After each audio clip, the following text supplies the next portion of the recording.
Hello my dear friends and family, I'm operator Starsky, and today we will talk about this. What happens if Ukraine symmetrically responds to the Russian attacks on Ukrainian energy infrastructure? What happens if Kyiv strikes back into Russian power grid, destroying its heating, its fuel supply? Could that force blackouts, industry shutdowns, and fuel shortages inside Russia itself? Actually, you've seen some of that already. Just recently, Ukrainian forces struck the Zelenskyy thermal power plant in Bryansk region, hitting transformers and causing fires that cut electricity and water supply to several towns in the terrorist federation. That is a concrete example of how Ukraine's long-range strikes can reach deep into Russian territory. So the question is Russia actually ready for sustained blackouts, for interrupted heating, and fuel deficits inside its own borders? Can the terrorist federation support its population and also its economy, its enterprises, when they are the ones deprived of power? In today's video, we will break down several things. First of all, what kind of damage could Ukraine theoretically inflict given missile and drone reach, and how effectively could Russia defend its energy infrastructure? Second, what vulnerabilities does Russia already have in its electricity grid, in heat systems, in fuel supply chains that Ukraine could exploit? Third, how well could the Russian regime cope with the blackouts, with cold and fuel shortages,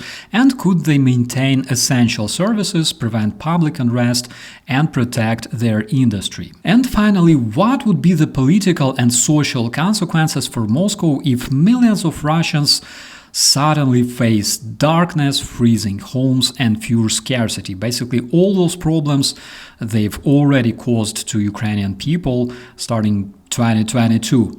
Can Russia actually withstand the symmetrical response? So, my dear friends and family, let's review these questions right now. Before we talk about Russia's weak spots, let's remember what we already went through. In 2022, Russia hammered our fuel storage and refineries in places like Kremenchuk, Odessa area, Poltava. They tried to choke our logistics and make people panic at the pumps. But of course it didn't work. Ukrainians took the hit, our rescuers put out the fires, our engineers rerouted supplies, and we kept defending ourselves. Then came the big terror Russian campaign against Ukrainian power grid, starting October 2022. This campaign involved waves of missiles, hundreds of Shaheds, week after week, trying to freeze Ukrainians in the dark. As you probably remember, almost half the country's grid was knocked down at different moments, but the idea to break Ukrainians has failed one more time. By winter 2023, 2024, and again now, they still try to do the same, but Ukraine learned how to repair, how to do it fast, how to split generation, and also how to keep critical services alive. How did we survive this? First of all, we treated our connectivity like oxygen. The mobile operators invested impressive sums of money to harden their networks. They were buying thousands of generators, tens of thousands of backup batteries for their base stations. Kyivstar alone talked about more than 2,300 generators in service and also plans for hundreds more. Ukrainian operator LifeCell upgraded hundreds of sites to boost coverage and stability under stress. When the lights went off, your phone still had a signal as a result, and that meant coordination, it meant payments, air raid alerts, and also you stayed connected with your friends and relatives and kept following the updates. Secondly, Ukrainians built the so-called invincibility points. It was a very hard task, but it was completed very fast, and the idea was pretty simple. Basically, we wanted to provide population with warm tents or rooms with heat. By late November 2022, there were thousands of these points established or installed across the country, and the system kept expanding with help from local authorities, volunteers, businessmen, and also international organizations and partner countries. In those invincibility points, Ukrainian people could charge, they could connect, have rest, drink hot coffee or tea with cookies, and then carry on with their daily businesses, basically go to job or go back home.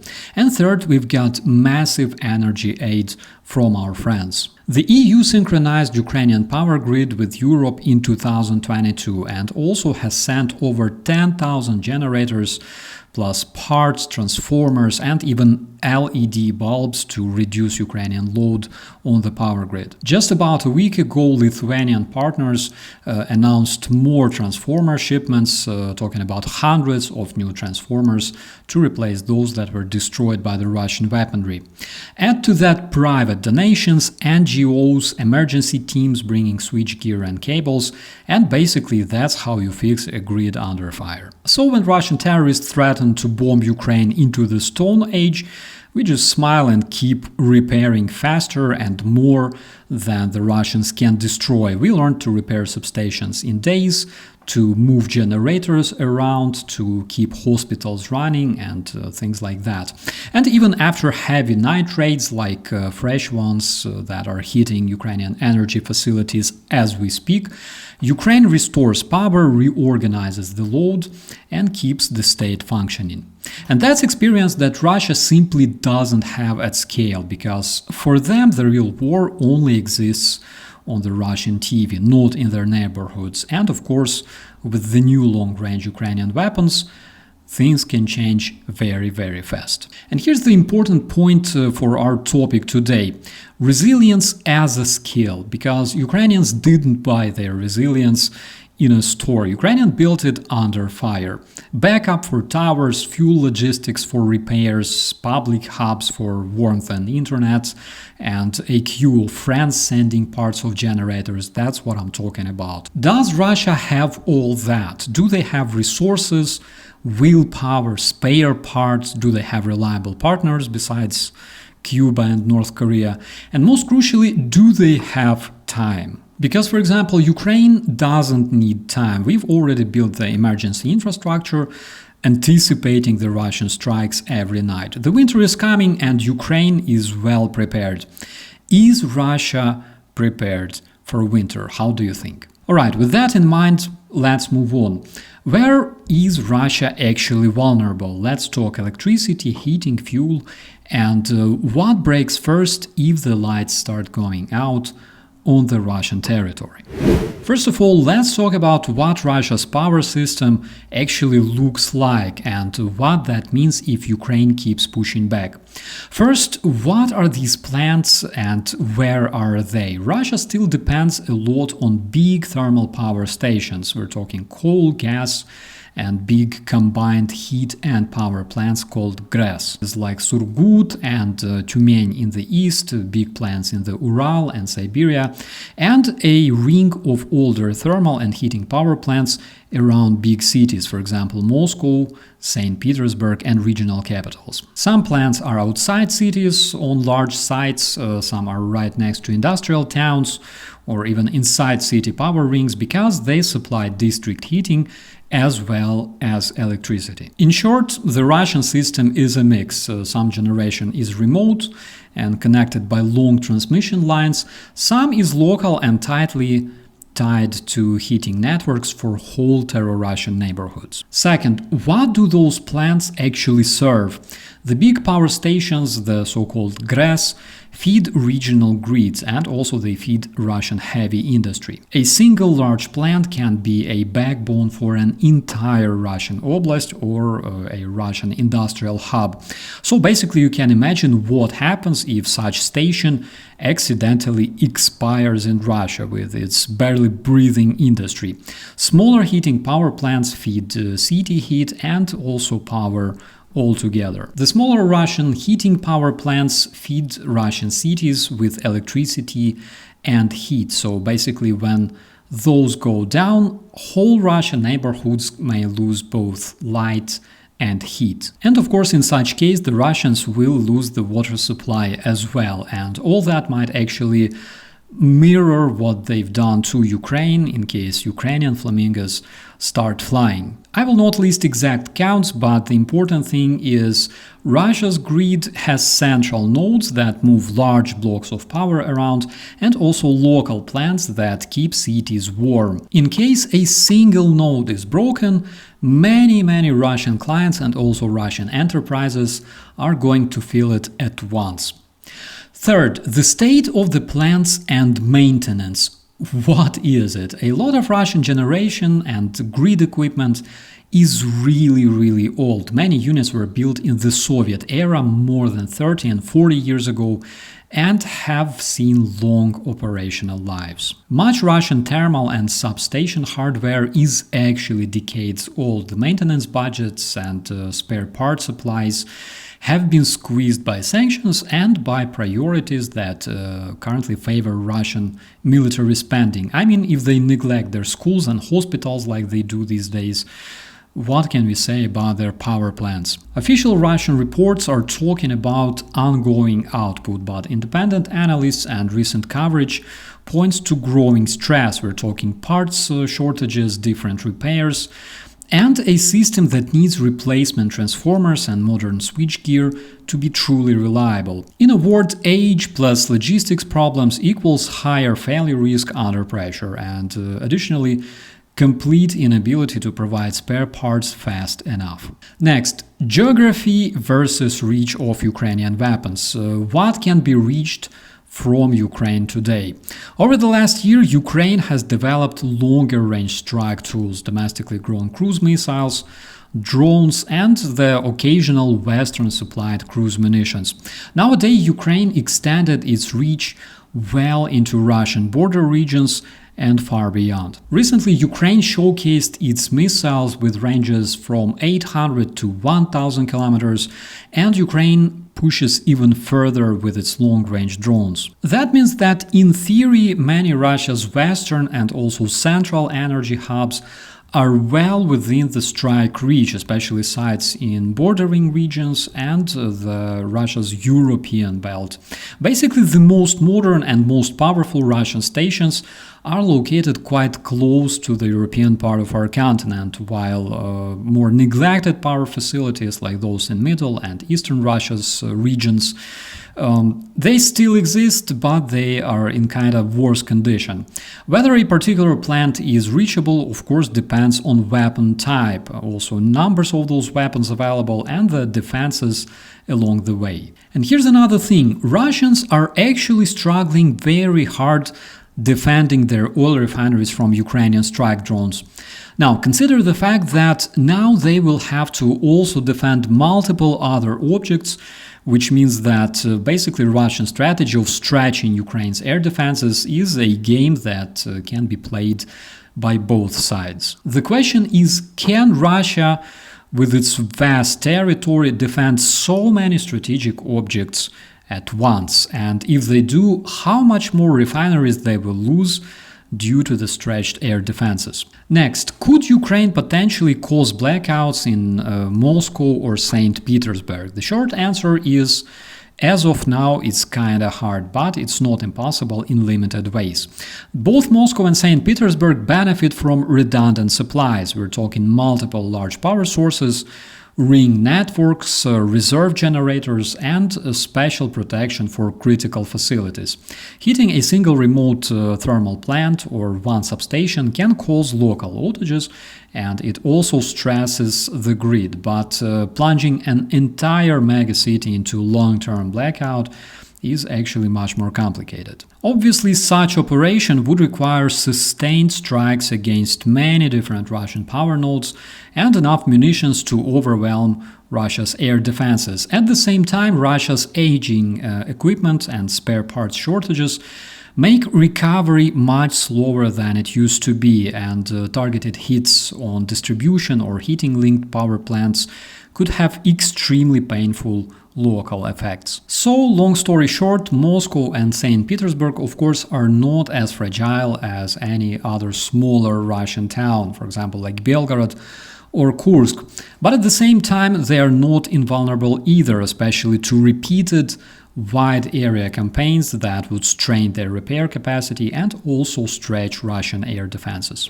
Now, what happens if central coal stations or big substations in the terrorist federation are hit with long-range weapons without getting into operational details? Practically, the system reacts in a few predictable ways. We will see multiple outages when the Russian power reserves are thin, and also district heating that is tied to the power stations can be interrupted even if the generation is partially restored. In addition to that, the Russian industry, and on the first place its military industry, will lose supply and shut down, and that will create additional problems in terms of economy. I'll be clear, I'm not giving instructions, and of course I'm not giving them out, right?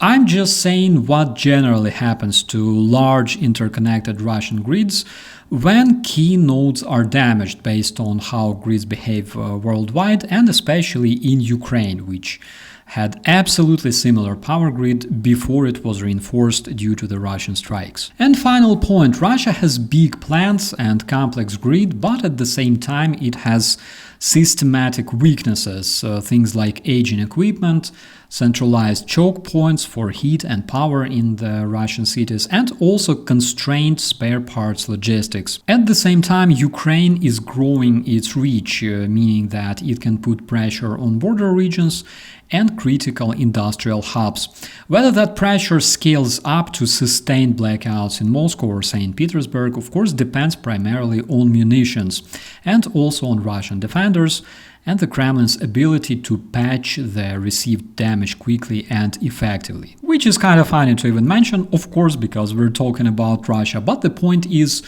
a big state like Russia with big plans is, of course, much harder to topple with a single strike. At the same time, a slow, persistent campaign aimed at the right weaknesses could produce big political pain. Because, as we could observe already many times before, fixing old transformers and restoring heating in the district, especially in the terror Russian wasteland, is never fast. Now, let's talk a bit about Russia's fuel crisis. First of all, the strikes are piling up. Over the past month alone, there have been more than 40 recorded Ukrainian strikes on Russian fuel depots, refineries, storage tanks, pipelines, and pumping stations. The Ukrainian campaign of long-range strikes is absolutely devastating for the Russian oil industry, and basically you can see it yourself in the reports. According to both Russian and European sources, Russia's refining capacity is estimated to be about 40% idle after all those attacks, and for a country that only survives because it's trading oil and gas, that's absolutely catastrophic. In Russia's own words, they are feeling it now. Basically, today their gasoline refining is partially down, and Russia is being forced to import and ration fuel and introduce quotas for the Russian population. And Russian population is seeing this outcome firsthand. At many gas stations throughout Russia, you're seeing kilometer-long lines, stations running completely dry, and strict limits on how much fuel one car can buy. For example, in Crimea, that is temporarily occupied by Russia, authorities have already limited gasoline sales to about 20 liters per vehicle because supplies are so tight.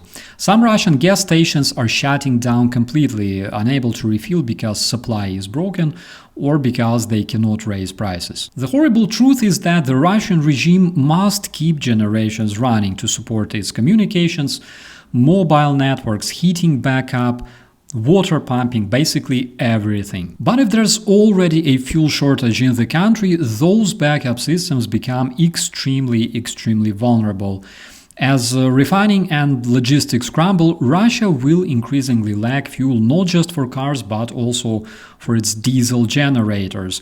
And Ukraine's strategy is precisely to attack those nodes that feed all of Russia's fuel demands. The more you starve those fuel supplies, the fewer reserves Russia has to be able to power its essential systems in case its electricity fails. The strikes today reduce Russia's refining capacity, but tomorrow that means fewer liters of diesel or gas for the Russian generators. Are Russians prepared for it this winter? How do you think? In addition to that, the more Russia leans on fuel imports or emergency reserves, the more vulnerable it becomes to pressure on its supply chain and also sanctions and logistical breakdowns and increased cost. And just to sum it up, fuel in Russia is obviously under assault. Ukrainian strikes are hitting refineries, Russia's gas stations run dry, lines grow, rationing starts.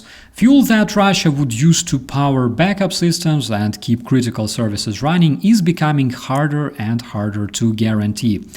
What does it mean for Putin's regime? Let's talk about that as well.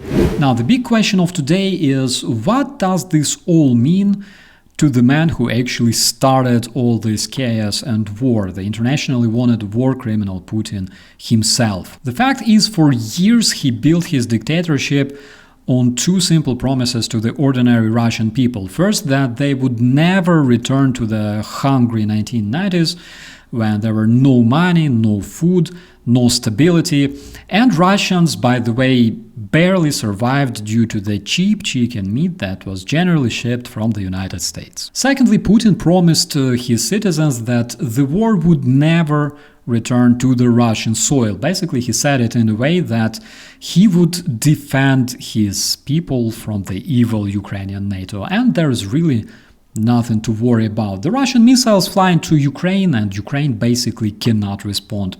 But it was like that in 2022. Now both promises are basically collapsing before the eyes of the whole world. Because the horrible war he unleashed on Ukraine has actually come home. Explosions in Bryansk, explosions in Belgorod, Kursk, Chechnya, Tatarstan, Russian fuel depots, power plants, air bases burning. All of that is a proof that the special operation, in fact, is now being waged on the Russian territory. And as we can see, the strong hand that he bragged about, in fact, cannot even keep the lights on in his own regions. And when the prices rise, when fuel is rationed, when Russians realize that their radiators are not warm anymore, they will not blame NATO or Ukraine for that. They will blame the man who promised them stability and basically gave them ruins. Of course, at first, Russian people will stay silent because the Russians are used to fear. They are raised in fear and obedience for many, many decades. But when fear meets hunger and cold, silence starts actually cracking. And this is how every empire begins to fall from the inside. Will it happen tomorrow? I highly doubt that, because the history shows that dictatorships usually die slowly, pretending to smile until the very end. But every blackout, every empty gas pump, every new coffin from the front lines coming to Russia, all that eats away at the myth of Putin's greatness. And his regime is actually rotting, and we all can see that. And not because of sanctions or speeches, but because Ukrainians refused to surrender. And that is the lesson for everyone, my dear friends and family. Ukrainians already endured darkness, endured cold and pain, and they stood tall. Every repaired transformer in Ukraine, every rebuilt village, every soldier on the front lines proved that a Ukrainian desire to live is 100 times stronger than the Russian terror. And despite the fact that the war is still far from over, one thing remains clear to me. Ukraine learned how to survive. And Russia is only beginning to learn what it means to pay the price. I'm operator Starsky. Stay safe, stay strong, and never lose your light, my dear friends. Thanks for watching. Subscribe to UATV English and stay updated on the most important events, top news from Ukraine and all over the world, in-depth analysis, exclusive reports and interviews, all on hand in our channel. Join our community of viewers and stay tuned.